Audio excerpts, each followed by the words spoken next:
Hey guys, and welcome to Console Land. Today on the channel we're going to be looking at this brand new Series X Xbox. But before we begin, don't forget to like, subscribe and comment below. So for you Xbox fans out there, you obviously know that today is the day that Xbox Series X launches in the UK, and I've just got mine and thought I'd do a quick unboxing video and show you guys what it's all about. Okay, so let's get it open and have a look what we've got inside.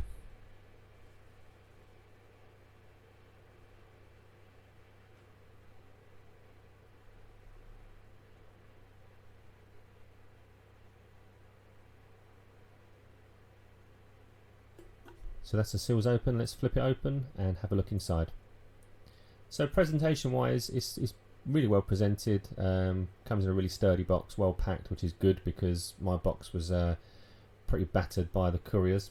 Won't mention no names. So in this top section here, you have the controllers and the cables, and we'll have a look at those first and we'll come back onto the main console later.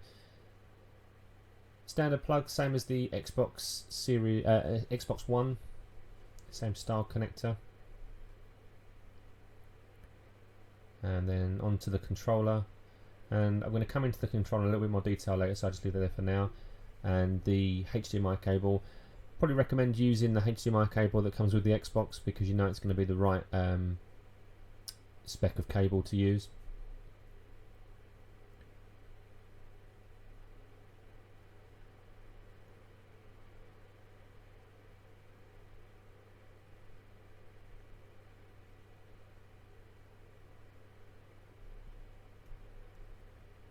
And now onto the controller. Let's get this open up and have a quick look. One of my biggest disappointments up to now has been with the fact that the controller doesn't look like it's anything special. It doesn't look any different from the Xbox One X or even the Xbox One controller, and unfortunately it still comes with a couple of Duracell batteries, which is again really disappointing. You wanted some sort of chargeable battery inside there, really, I think. In terms of the look of controller, doesn't look that much different from the standard Xbox One X controller, really. Like I said, I am really disappointed with the Xbox controller. I feel like they should have done some sort of hybrid between the standard controller and the Elite controller to just sort of give it a little bit of something else, really, some class behind it. You know, you're paying nearly £500 for a console. You want a decent controller. Not that there's anything necessarily wrong with the controller, but it's just there's no redesign. It's pretty basic. And actually, what I did find is the new material that the controller is made out of is really easy to scratch and mark, and it leaves some scuffs just for general use. I literally had it unpacked for about 4 minutes before I noticed there was a scuff on the front of it, which is not good.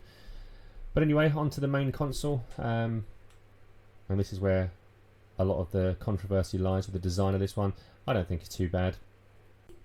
And actually, if you stand it next to the Xbox One X, you can kind of see the evolution because it's the same kind of textured plastic. It looks the same sort of material there. The buttons are similar, so you can see the kind of evolution route they've gone down. And I suppose it's a different shape. It's obviously not as bold as the PlayStation 5, but some people prefer this look because it's quite a generic look. But you can almost see the nod to more PC kind of shapes as well with this one.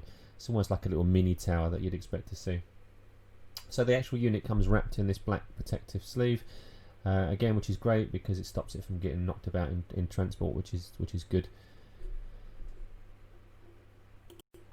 We'll look at the ports in a bit more detail in a minute, but at the front here you can see it's got the Blu-ray drive and your various power buttons and eject buttons and the sync buttons, and on the back are obviously the ports, and you can see the vents on the top there. One thing I did notice straight away as getting this out of the box is that there are rubber feet on the bottom edge here, so you can actually have it on its side as well. Personally, I think it does look better upright. It looks a bit too bulky when it's laying like that. I think it's designed to be upright like this for the air to pass through the top. Measurement wise, it's quite a hefty size. It's 6 inches square and it's about 12 inches high.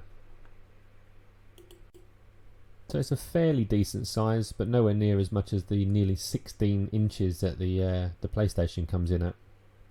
I honestly don't know how I'm going to fit that on my shelf, but I'll cross that bridge when it comes to it, and I'll have the unboxing video in a week or so's time for that PlayStation 5.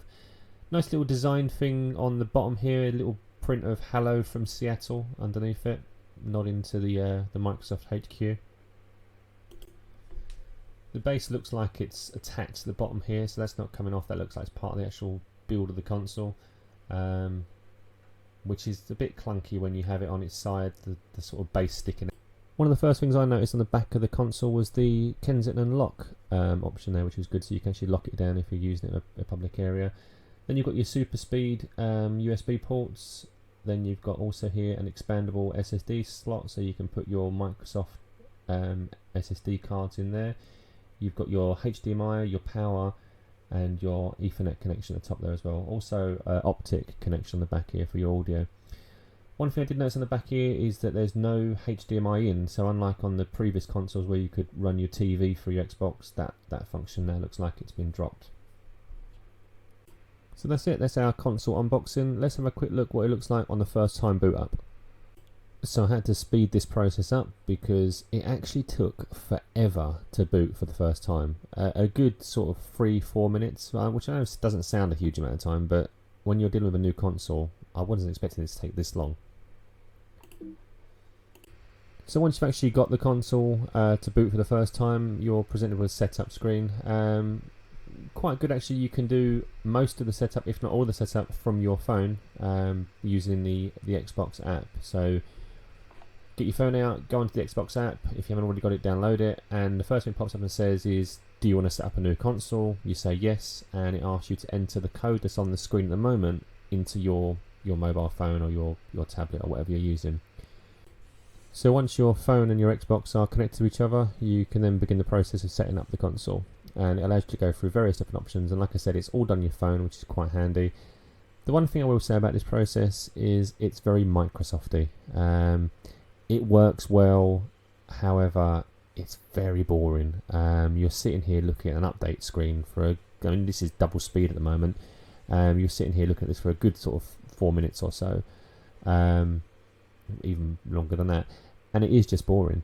And the thing you want when you open a new console is that excitement, but you don't really get it from a grey screen with update written on it. Once it has done all the updates, it will give the option to import from your previous settings on your Xbox One X or S, whatever console you had previously, which is a good idea. And then once it's finished doing this first set of updates, it will then do a quick restart and then start the next set of updates. So at this point I have to make the video even faster and increase the speed by 8 times. So this is 8 times the original speed. That restart there took about 1.5 minutes, and then it continues to do more updating, and again this whole Battleship Grey update screen. But the good news is it's nearly finished doing the updates, and then it stops here, and then it does the controller update, which is another update that lasts for about 2 minutes or so while it does that. It is a dull process, but hopefully at the end of it we get a nice Xbox dashboard that's worth the wait.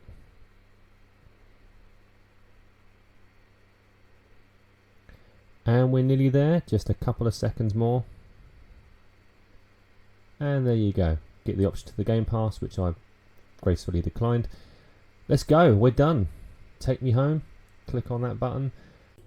And here it is, the brand new Xbox dashboard. Looks pretty similar to the previous generation's dashboard, but that's to be expected given the evolution that the Xbox dashboard has gone through over the last couple of years. But it's on a good plus note. It's familiar, so you can jump straight into your games and your settings, which you're going to need to do, especially after you've just spent the last 10 minutes waiting for updates to happen. First thing I always check is to make sure your display settings are all good. I haven't got a 120Hz TV, so if you did have, you'd have more ticks than I have, but just check that, make sure your settings are good, and then you're good to go. So I hope you've enjoyed the video. Don't forget to come back and check out our PlayStation 5 launch day unboxing soon.